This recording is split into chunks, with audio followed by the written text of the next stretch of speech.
তাহলে যারা মানবতার ভূমি কবচাচ্ছে তারা কি গাজাকে দেখে না?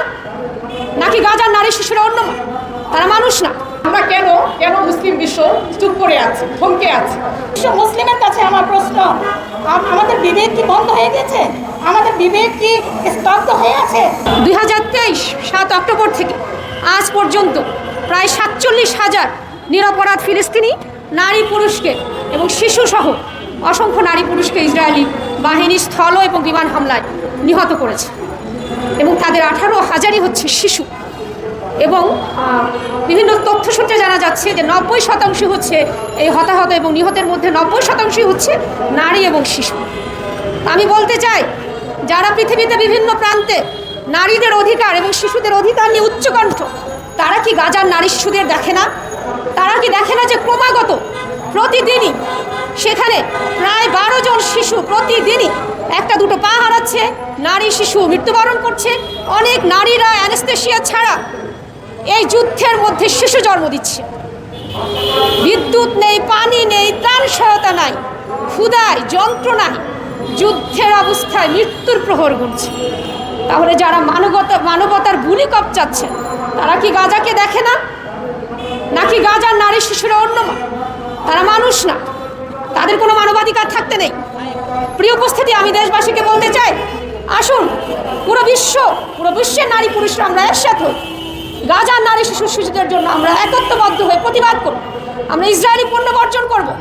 তাদের সাথে আমাদের সমস্ত কূটনৈতিক সম্পর্ক, সমস্ত লেনাদেনা বন্ধ হবে এবং মধ্যপ্রাচ্যের ক্যান্সার এই ইসরায়েলকে মধ্যপ্রাচ্য থেকে অপসারণের জোর দাবি জানাচ্ছি।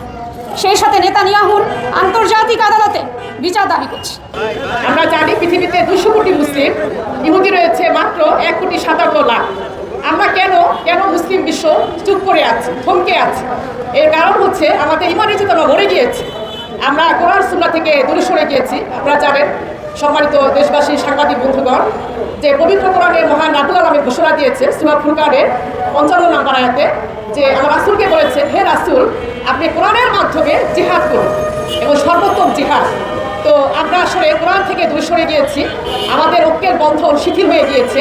এজন্য কিন্তু পুরো ইহুদি মাত্র কয়েকটি গোষ্ঠী আমাদের উপরে পুরো বিশ্বকে নিপীড়ন চালাচ্ছে। বিশ্ব মুসলিমের কাছে আমার প্রশ্ন, আমাদের বিবেক কি বন্ধ হয়ে গেছে?